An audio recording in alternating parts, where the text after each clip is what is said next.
He's a good boy. Yeah. You're a good boy, Duke. Oh, hi. You want to say hi to Duke?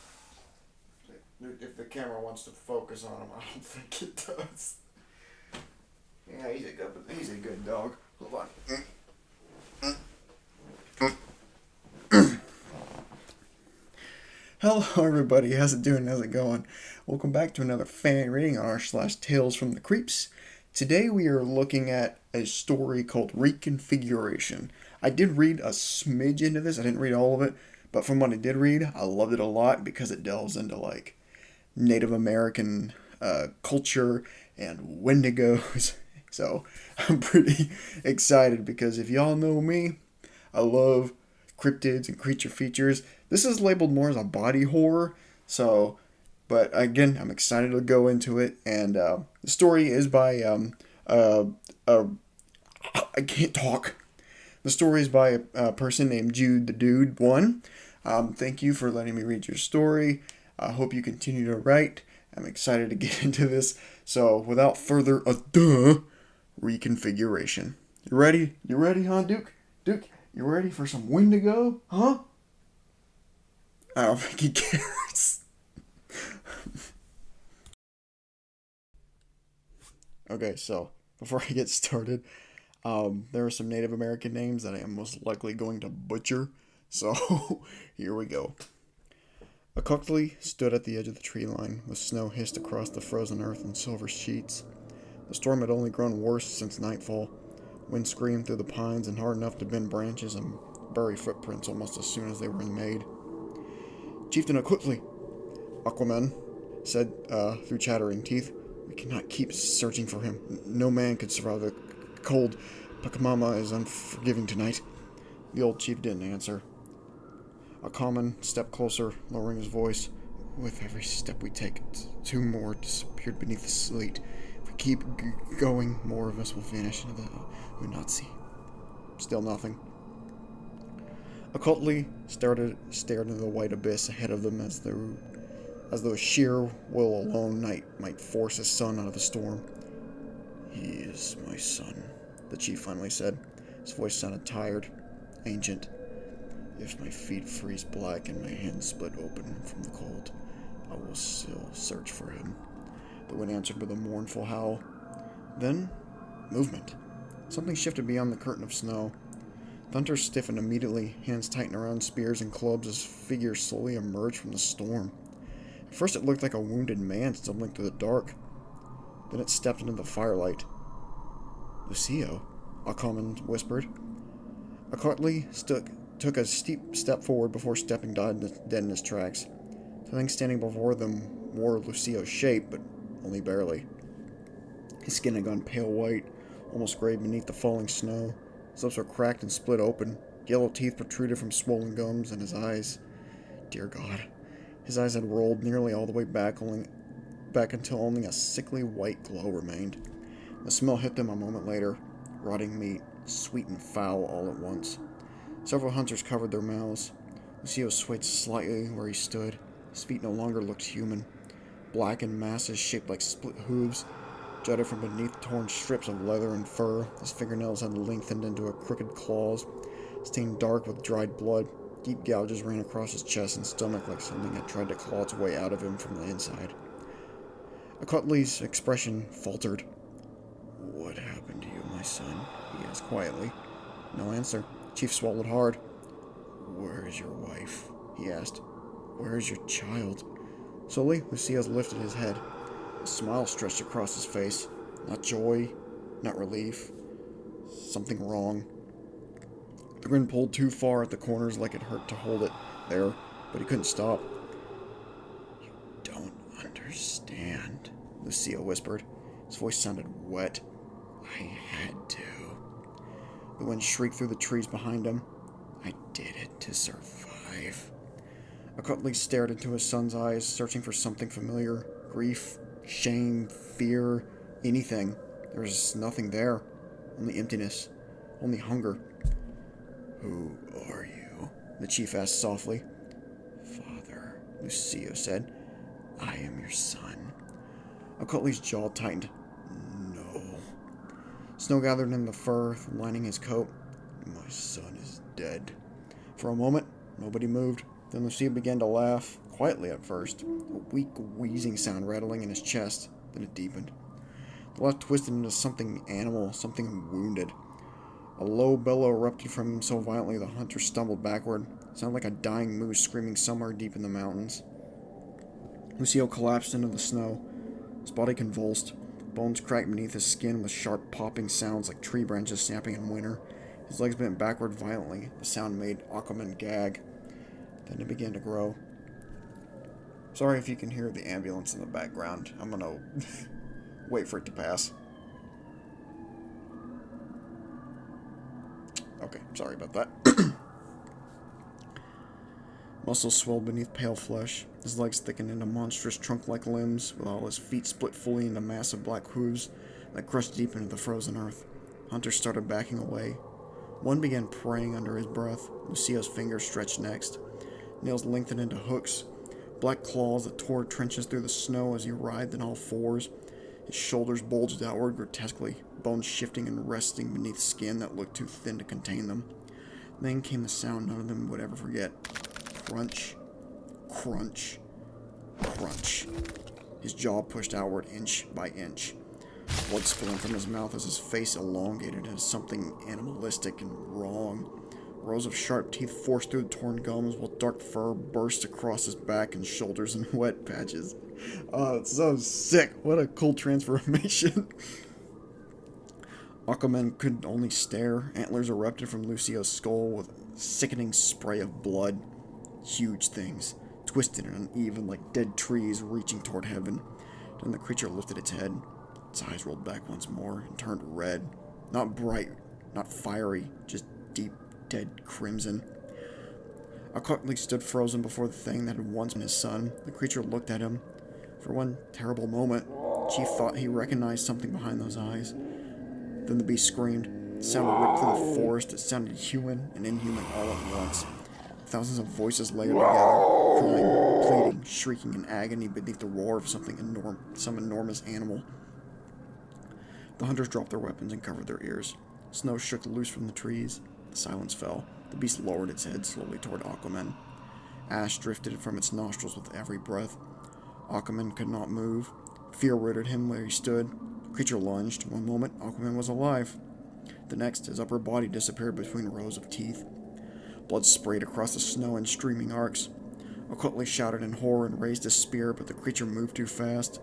Massive claws seized the old chief and hurled him through the air like he weighed nothing at all. The spear vanished into the storm.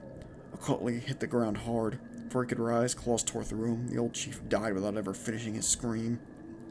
The beast stood motionless over the bodies, breathing heavily as snow gathered across its fur. Satisfied, but not full. Slowly, its head turned toward the village lights flickering through the trees below. Then it ran. The creatures bound toward the forest with horrifying speed, climbing the great pines in seconds before leaping from branch to branch like some starving demon loose in the night. Before dawn came, the village was gone, and still, the hunger remained. What a sick story, dude. Oh, I love it. Death. It's more of the modern take on the Wendigo. I was expecting like a lore accurate Wendigo where it's like a really tall, skinny, lengthy person with no bones. Or it has his bones, but it's like nothing but like skin and muscle. But no, I like this too. It's such a cool like transformation. It's so sickening and it just oh I love it so much. It's one of my favorite cryptids. So you did great. I love the descriptions. I love how it just like slaughtered these tribal folk with no hesitation at all, and it still kept hunger. Like it just eats and eats and eats, and it's never enough. I love that. I love that about the Wendigo because it's like symbolism for self-satisfaction. It's never enough. You're never gonna get full from it. It's so cool. But anyway, I'm gonna stop nerding out. Thank you, Jude the Dude One, for letting me read your story. I appreciate it. Did I get that name right? Yes, I did. Okay, great. I will leave all the links in the description below so you can check out the author's story. But other than that, that's about it. My dog's gone. So I'm tired. I gotta go to bed. So I will edit this tomorrow, which is probably today for y'all. Anyway, alright. Y'all have a nice night, alright? Later. Psych. Gotcha. Now we got one more story to cover, as you saw from the title of the video. Excuse me. This is called Interrogating a Zombie. This is by Cursed and Haunted. I have not looked into this, but from the title alone, I feel like it's going to have some really nice SCP vibes. So I'm really looking forward to getting into it because I have not read this yet. So I'm going to go in blind, unlike the last one that I read a little bit. So anyway, thank you to the author for letting me read this. I'm excited. Like I said in the last one, all the links will be in the description below if you want to check them out. So without further ado, Interrogating a Zombie. The cellar was cold and creaky. Wood-paneled walls were slowly rotting, the elements turned against them after long years and pointed neglect. There were plans to fill the floor with concrete, small pikes and bits of colored tape still jutting out of it, but no such renovation ever took place. The door at the top of the stairs opened with a rusted protest, a blade of light cutting through the pitch-black space. The sound of jingling chains punctuated steps down molded, aching stairs as Alan made his way to the bottom. Tall and thin man. Alan wore a long brown duster, had a ginger beard shaped like a seaweed cluster, and carried a double-barreled shotgun. In his other hand, a lantern casted a dull candle yellow. The cellar was bare. There was racks for barrels of wine, but the barrels were either gone broken or long empty. There were shelves that once contained canned and jarred goods. Pickling equipment lay in disuse on a stained desk. At the far end of the room, there was a man shackled to the wall. He had been pushing against his chains as soon as he heard Alan open the door. Each slow step of Alan's methodical pacing was accompanied by a relentless clanging of metal on metal as the man tried to free himself. Large manacles bound his wrist, ankles, and neck. The man was thoroughly imprisoned, though the wall he was attached to was old wood and the floor beneath him nothing but dirt. Alan had made adjustments to ensure the bindings would hold. Metal reinforcements and cinder blocks. Still, Alan held the shotgun with a strong and sturdy grip. Alan grabbed a fold-out chair and set it 10 feet in front of the man. He took a seat, set the shotgun across his lap, and placed the lantern on the soft ground next to him. The man offered something like a growl. Alan was tired. His eyes were swathed and puffy in red tissue, the skin drooping from him in each search of resting place. His mouth somewhat obscured by the hedging-like tangle of his facial hair. Pulled downward so hard that the bottom half of his face warped into a wrinkled arc. He took a deep breath. "Hey there, Bobby," Alan said. "Fuck you, Alan," Bobby replied. His voice was raspy, the kind of sound you might expect after someone blew their voice out screaming at a concert. Bobby was a middle-aged man, slightly bulbous around the midsection. He had a flat tuft of black hair atop his head. His complexion was a pallid mix of blues and reds underneath a sea of fatty yellow-white. Bobby was breathing heavily, obviously exhausted from escape attempts. Black veins crept up the side of Bobby's neck. His eyes were so bloodshot the whites were almost gone entirely. On his thigh, clearly visible as Bobby was wearing only soiled briefs, was a bite mark. The tooth pattern looked like a human mouth. The wound was festering, pus bleeding from the indents, scabs taking up residence in the divots of his flesh. Alan stroked the barrel of his shotgun gently. The two stared at each other. "I had to do it, Bobby." "You didn't have to do shit. You still don't. Look, man, just let me out. Come on, I won't do anything crazy." Oh, sorry, I got that mixed up. Whoops, my bad, author. I'm an idiot. Okay, let me redo that. Okay. "I had to do it, Bobby." "You didn't have to do shit. You still don't. Look, man, just let me out. Come on, I won't do anything crazy." "You ate Luna." "I didn't." "Listen, it was a mistake, man. I was a fucking starving. We all are. I got delusional, and I'm sorry. I've apologized, didn't I? I already apologized." Alan nodded toward Bobby's thigh. "You got bit. You didn't tell any of us, and then you ate my dog." "Fuck your stupid fucking dog," Bobby said, suddenly jumping to a semi-standing position. Straining his chains, the restraints groaned but held fast. Bobby coughed up a wad of blood and let it trickle down his chin. He was thrashing his vocal cords. or maybe they were rotting within him. Alan thought. Bobby caught his breath and sat back down. Sorry. I'm sorry, okay? Bobby said. He wiped his chin. It's hard lately. I can't always think straight. I'm so fucking hungry. I can't stand it. To bring down any food. I just gave you dinner an hour ago. That wasn't nearly enough, man. Come on, you know that. I'm starving down here. It's the same amount everyone gets. And the rest of them say I should stop feeding you. Anyway, say it's a waste. Oh yeah? I'm sure. Just throw crazy Bobby to the fucking wolves. They can all go to hell. I'll let the words ring in the air. He had hardly blinked the entire time he was down in the cellar. Bobby fidgeted and pulled out the cuffs. His wrists were bruised black. Bobby bit his lip until a curl of blood trickled between the teeth. Then gave up with a grunt and sat back against the wall. So what did you come down here for then? Just to fucking taunt me? Make me apologize again? I said I'm sorry. No, Alan said, pulling a pocket watch out and looking at the time. I came because it's been 2 days since we noticed the bite. If you got bit on the last outing, like we think, then... Alan didn't finish the sentence. He didn't need to. Bobby's brow pressed downward so hard his eyes were nearly swallowed by it. He bared his teeth, splashing with speckles of red. You piece of shit! If you're gonna kill me, just fucking kill me then! Alan held a finger up to his lips. Shh. There will be people trying to sleep soon. I don't give a... Bobby, I'm not here to torment you. Something in the way Alan said the phrase made Bobby hesitate. It was as if the room had shifted temperature, only 1 or 2 degrees, but enough to be noticeable. Like they were on a ship and it listed just slightly to one side. Bobby eyed Alan suspiciously, but didn't say anything. He nodded at the man sitting before him. Alan nodded back. I loved Luna, of course. I can't say I have to come to terms with that you did, but I forgive Bobby. I know it wasn't him that did it. What are you talking about? What did you think a human is? Bobby opened his mouth, but only a defeated huff came out. Shook his head, resting it eventually against cold, soft wood behind him. Like you or me. Right, but what makes you or me a human? I don't know. They aren't animals. That we have 2 feet, 2 eyes, a brain, a dick, or pussy? Someone famous once tried that argument. A shit-caked, vagrant madman ran into a philosopher's circle, held up a plucked chicken, hairless, featherless, biped. He announced, Behold, a man. Who let this fucker in? Sounds like some homeless junkie. They say he liked to masturbate in public, too. Okay, maybe I do like the guy after all. Alan cracked a smile. Leaned forward on his knees. Bobby wasn't just settling down because Alan had placated him.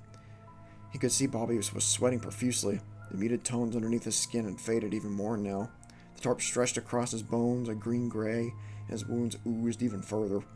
Bobby was beginning to shiver. His teeth clacked rhythmically. Let me rephrase that question, Alan said. Do you think you could still be a human without a body? No, Bobby said, but he inflected it as if some rhetorical. What is a human without a body? Okay, good. So a human is someone with a body. What about a brain? Could you be a human without a brain? Bobby stared at the floor. He blinked a couple of times as the Sully converged a blotted... Oh my gosh, I can't read, I'm sorry. He blinked a couple of times as the saline converged and blotted off from his forehead to the dirt. Put one hand to the side of his head to support his neck. You'd be dead, I guess. So, no, you'd be a corpse. Put a pin in that, Alan said. His voice was getting a little quicker.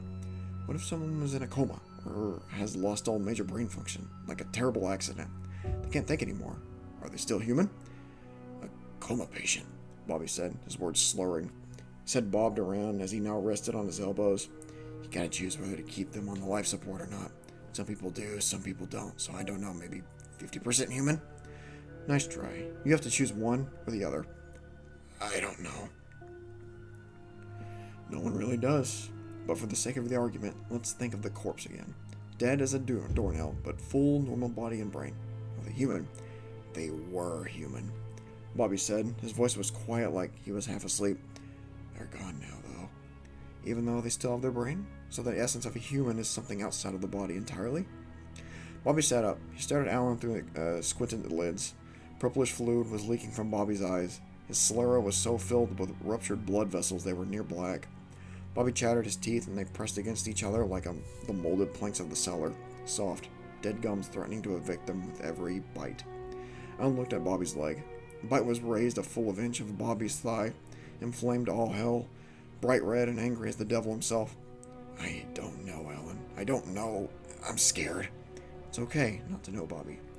Why are you asking me this? I want to know when it's okay to kill you. Bobby's eyes widened as his mouth hung ajar. It looked like he was trying to speak. The black veins had crawled across most of his body now. His heat was pumping so hard Alan could see the motion of his hairy chest slamming up and down. Bobby gasped several hard, sharp breaths, trying not to drown in the open air.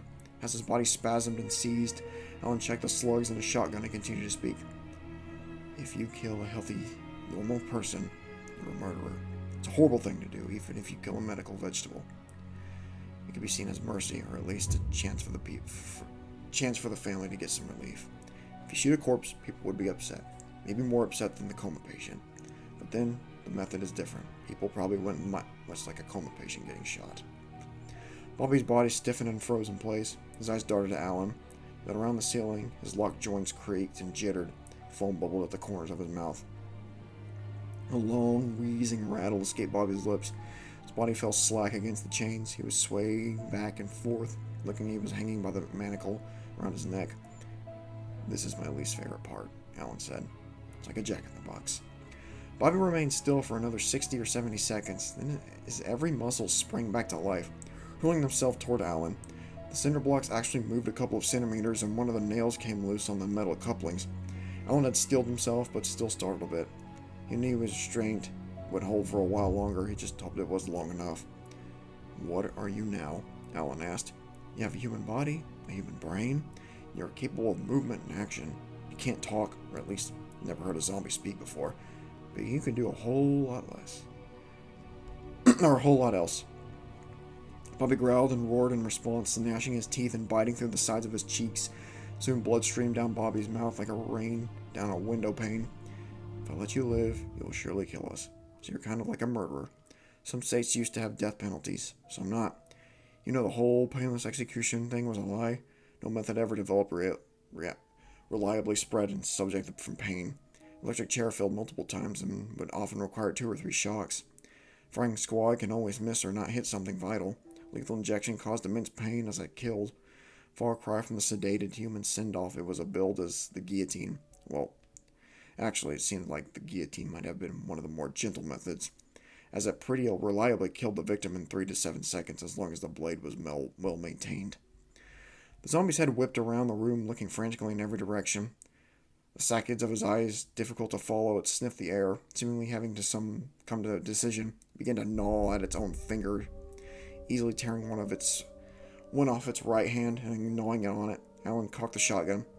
Anyway, the point is, people have always struggled with killing, even the most heinous of criminals. You know that old saying, if you kill a murderer, the amount of murderers in the world stay the same. So some, maybe even most, tend to favor locking someone up in a prison for the rest of their life instead of putting them down. What do you think, Bobby? Zombie had gone to work on the second finger. The first one was gone, consumed, bone and all. Alan drummed his finger on the handle of the shotgun. Just a little longer, bud. Just bear with me a little longer, Alan said. So we have the disease or cure or whatever happened to the world that turns people into mindless undead cannibals. Like you. Zombies. We weren't going to dance around the world like those stupid television shows. Saw them in movies, read them in books. No one could have imagined it actually happening, but here we are. It can be like an aliens invading and everybody insisting on calling them spacers or shiplings. It's just kind of silly. Zombie had choked on the second finger bone.